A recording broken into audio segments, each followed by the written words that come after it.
জলোচ্ছ্বাস, হঠাৎ বন্যা ও ঘূর্ণিঝড়ের সময় দুর্গতদের উদ্ধার কাজে দক্ষতা বাড়াতে কক্সবাজারে বাংলাদেশ ফায়ার সার্ভিস কর্মীদের প্রশিক্ষণ দিয়েছে যুক্তরাষ্ট্রের সেনা ও বিমান বাহিনীর সদস্যরা। সুইফট ওয়াটার রেস্কিউ ট্রেনিং শীর্ষক এই 4 দিনব্যাপী প্রশিক্ষণ কর্মসূচি গত 18 মে শুরু হয়ে 21 মে শেষ হয়। কক্সবাজার সমুদ্র সৈকতের দরিয়ানগর সংলগ্ন প্যারাসেলিং পয়েন্ট, ইনানি বিচ এবং একটি সুইমিং পুলে বিভিন্ন পর্যায়ে এই প্রশিক্ষণ কার্যক্রম পরিচালনা করা হয়। ইউএস আর্মি এবং এয়ারফোর্স ছিল, তারা আমাদেরকে সুইফট ওয়াটার ট্রেনিং, এটা 4 দিন ব্যাপী, 18 থেকে 21 তারিখ পর্যন্ত তারা বিভিন্ন ধরনের কৌশল আমাদেরকে শিখিয়েছে।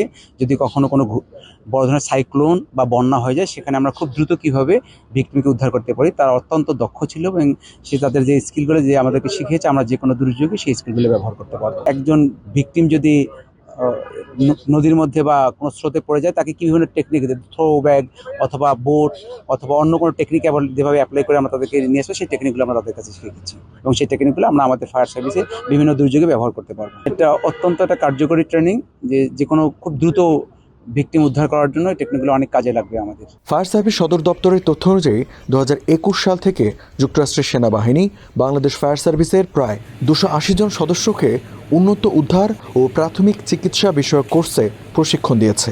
এর মধ্যে উল্লেখযোগ্য হচ্ছে মেডিকেল ফার্স্ট রেসপন্ডার কোর্স এবং হাই অ্যাঙ্গেল রেস্কিউ কোর্স।